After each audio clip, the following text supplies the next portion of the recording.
Hello friends, कैसे हैं आप? आई होप आप लोग बहुत ही अच्छे होंगे। जैसा कि हम सभी जानते हैं कि कोरोना का प्रकोप तो बेशक ही खत्म हो चुका है, पर ऐसी आशंका जताई जा रही है कि दुनिया पर एक और महामारी का संकट मंडरा रहा है। इस महामारी का नाम डिजीज एक्स बताया जा रहा है। आज से करीब 5 महीने पहले ही WHO ने डिजीज एक्स को लेकर चेतावनी दे दी थी। डिजीज एक्स कोई वायरस, बैक्टीरिया या फंगस हो सकता है। डिजीज एक्स की बात करें तो यह किसी बीमारी का नाम नहीं है, बल्कि यह एक टर्म है जिसका यूज ऐसी बीमारी के लिए किया जाता है जो इन्फेक्शन पैदा करती है और जिसकी जानकारी मेडिकल साइंस को भी नहीं है। मतलब इस महामारी के बारे में अभी तक ना किसी डॉक्टर, ना ही किसी एक्सपर्ट और ना ही किसी वैज्ञानिक को कुछ भी पता है। इस डिजीज एक्स टर्म का यूज पहली बार 2018 में किया गया था।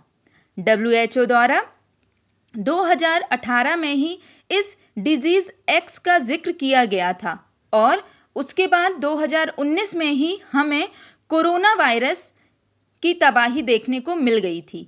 इसलिए इस बार भी यह आशंका जताई जा रही है कि फिर से कोई एक नई महामारी आने वाली है जो कि कोविड से भी ज़्यादा खतरनाक होगी।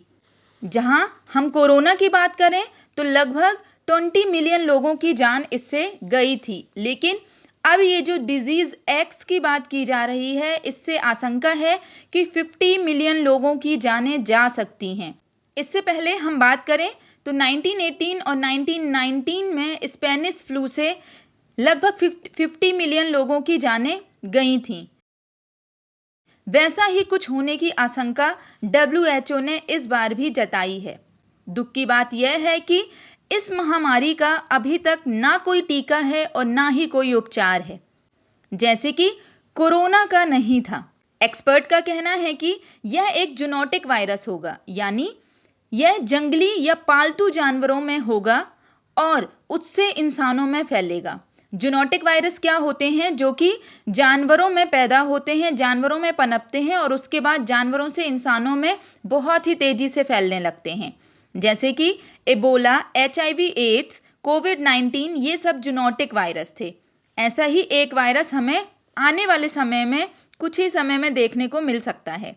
हमने कोविड को झेला हुआ है, हमें पता है कि कोविड में हमने क्या सावधानियां बरती हैं और अभी अगर ऐसा कुछ महामारी देखने में आती है तो हमें घबराना नहीं है, हमें एकजुट होकर चलना है, एक दूसरे का साथ देना है और ज़्यादा से ज़्यादा सावधानी बरतनी है ताकि हम अपनी और अपनों की सुरक्षा कर सकें। तो इसके लिए घबराने से बेहतर होगा कि हम सब आप मिलकर सतर्कता रखें, जितना हो सके सावधानियां बरतें। जैसे भीड़ भाड़ वाले इलाकों में जाने से हमें बचना है, मास्क लगाकर ही हमें बाहर जाना है, समय समय पर हाथों को हमें सैनिटाइज करना है, समय समय पर हाथों को हमें धुलते रहना है, बार बार मुंह या आँखों को टच नहीं करना है, फल, सब्जियां इत्यादि बाहर का सामान हमें धोकर ही यूज़ करना है, हमें पौष्टिक आहार लेना है ताकि हमारी इम्यूनिटी स्ट्रांग रहे और हरी पत्तेदार सब्जियां हमें खानी है और ज़्यादा से ज़्यादा मात्रा में हमें पानी पीना है। और यदि हमें स्वयं में कोई लक्षण दिखाई देते हैं तो हमें सबसे दूरी बनाकर रखनी है, क्योंकि हम सभी एक बार इस महामारी को झेल चुके हैं। तो अभी हमें पता है कि हमें कौन सी सावधानियां बरतनी हैं। यदि हम सब एकजुट होकर इस महामारी के प्रति सावधानी बरतेंगे तो हम इसे फैलने से बचा सकते हैं। तो आशा करती हूँ आपको सब कुछ अच्छे से समझ में आया होगा। आप अपना ध्यान रखिए, स्वस्थ रहिए, प्रसन्न रहिए, मस्त रहिए। मिलते हैं अपनी नेक्स्ट क्लास में, तब तक के लिए जय हिंद, जय भारत, जय श्री राम।